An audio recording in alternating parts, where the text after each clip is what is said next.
much to stay with us this morning.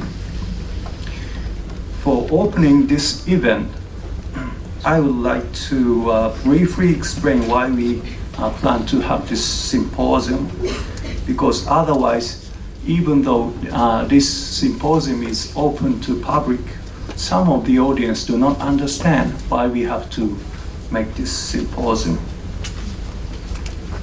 But after my speech, executives from funding agency, JST and JICA, will talk about background of the SATREPS program and the outline of the program.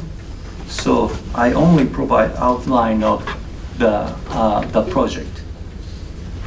But let me talk why we have to study aquaculture first, because my background is aquaculture feed development. The global population is going to increasing 7 billion to 9.6 billion in the next 35 years. About 3 additional billion of people will coming into the middle class, and they require more food and more protein. This is setting stage for foods to have double production in the next 40 years. And most of the drive is coming from inorganic economics, not from fish farmers. It's estimated more food will have to be produced in the next few decades. So the question is, how gonna we do this? On the finite planet, we have a living planet report from WWF three years ago, 2012. In the report, they stated that we have already consuming 1.5 planet Earth with the natural resources. And the business continues as usual. By mid-2030s, they also estimated consuming 2 planet Earth by the time. So how are we gonna do expected double food production in the same period of time? How are we going to be able to double the food production in the same time in sustainable manners with reducing environmental footprint? Let me explain a bit about what we have now on this planet.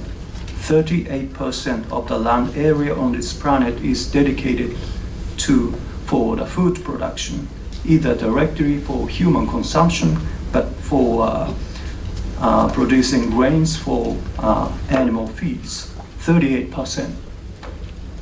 And we also have 2% for cities, 5% for desert, 18% for mountains and rivers and lakes and streams, 40% have already reserved as regional or national parks. So what else?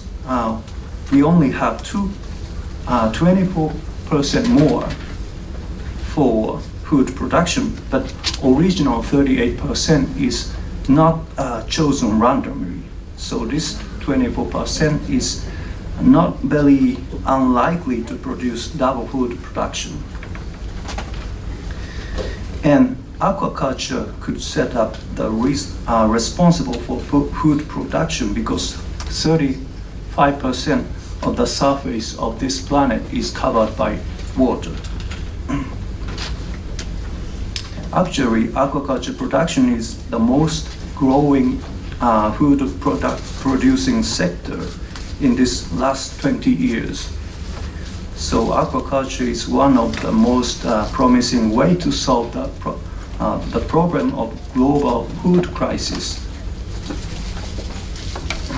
However, aquaculture does also have problem with limits its productivity, such as spreading disease or a wide variation of quality of aquaculture product, depending on where it was produced, unexpected environmental and climate changes. All of these potentially limits productivity and sustainability of aquaculture. And all of these issues beyond limit of the border of the country. So we can say that we share a common problem in the modern aquaculture industry on this planet.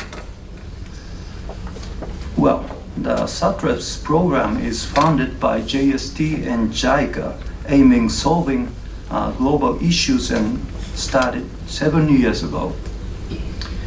Under SATREPS program, we have 3 major category projects: bioresource, environment and energy, and disaster prevention. And 67 projects have been active now, and 33 projects has already been completed. Under the category of bioresources, we have 5 groups studying aquaculture-related technology and aiming solving issues related in aquaculture. This 5 universities group individually tries to solve the problem of aquaculture activities. Indeed, this 5 university group targets different aspects of aquaculture. However, if long-term goal is developing technology for helping production of aquaculture in sustainable way, 5 groups under the SATREPS program have a potential to learn from each other, because always studying something about aquaculture. But how to do this? How to learn from each other? One idea is to have a joint symposium. That's why we are here today. Also, 5 Japanese universities should encounter common programs, because the most of activity of the program have to be made in overseas.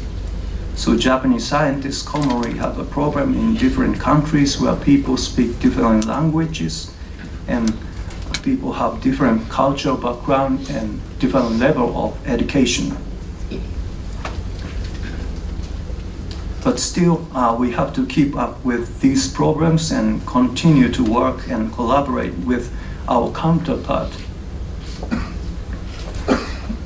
To solve this problem more efficiently, we should learn from different SATREPS groups, because some of the groups could already experience similar type of a problem and may find way to solve it. I'm very excited about seeing many people this morning. Thank you again for coming today. For all of you, please enjoy to see the interaction of the different SATREPS groups here today. Finally, I have some announcement about the changes of the program this afternoon. In the program afternoon, from 3 o'clock, according to the book of abstract, we have a speech from Dr. Dan Maugelius, and then from 3:20 we have talk from Dr. Bernard Scholli. But we decide to switch this because Dr. Scholli's talk is covered more wider part of the activity in Panama. And then Dr. Dan Maugelius talk about something about a more specific topic. That's why we decide to switch this talk.